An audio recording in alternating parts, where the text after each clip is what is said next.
আমু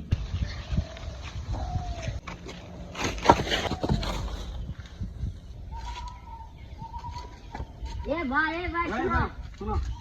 ওই যে ভাই আমার ধাক্কা দি লাগে তোরা আমার ধাক্কা দিছ আর আমার মাঝেই তোরা দুজন আইছ আমরা এক সাইড দিয়ে ভাই আমরা দুই বন্ধু তো এক সাইড দাইতাছি ভাই আপনি তো ধাক্কা মারলেন কেন আমরা তোরা আমি ধাক্কা দেই নাই আর তোরা ভাই ভাই করতেছিস করে আমরা কি তোর মার বেটা ভাই ওদিক কি হইতেছে আবার ওগুলো কিন্তু তরকারি হইতেছে তাই তো দেখি ভাই এখানে কি হয়ে যাচ্ছে ভাই আপনারা নিজেদের মধ্যে তরকারি করতেছেন সাইড থেকে শুনলাম ভাই আমরা দুই বন্ধু এক সাইড দাইতাছি এই ভাই ধাক্কা মারছে দুঃখ পাইছি আমরা ওদেরকে ধাক্কা দিচ্ছেন কে আপনারই তো দোষ আছে ভাই ওই আমি ওগর ধাক্কা দিই নাই ও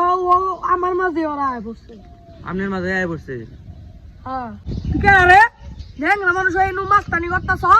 তোর ন্যাংরা মানুষ এক পাও না আরেক পাও ধরবো ঘুরে এটা পাক দেয় ঠ্যাং নাই ধাক্কা দিলে পার হয়ে যাবি আর তোর ঠ্যাং দিলে না ঘুরে ঘুরে ই করে জামাল পার হয়ে যাবি কে এই এক ঠ্যাং না মাস্তানি করবা না তোর একটা অপমান করলি আমি তোর বড় হই এনুকে আমি মিলমিশ হিংসা করবার রাখছিলাম এনু কাইজা করবার রাখিনি গিয়ে আর আমি তো তোরা তো মারামারি করতে চাইনি তুই মাঝখান দিয়ে ওদের জায়গায় ভুল করছস ওরা এইখানে ব্যথা পাইছে আর ওইও ব্যথা পাইছে অতএব তুই মাঝখান দিয়ে গেলি কেন এটা তো তোরই দোষ আছে আর তুই আমার বুকে হাত দিয়ে কথা কস আবার তুই নুন যাচ্ছে তোর জ্ঞান দেন রাখবো না তুই নুন যা আচ্ছা তুই ভাই বেতব গোড়াতে চলা যাবো না বুঝছো নেতা গাতা হয়ে গেছে একটা পাতি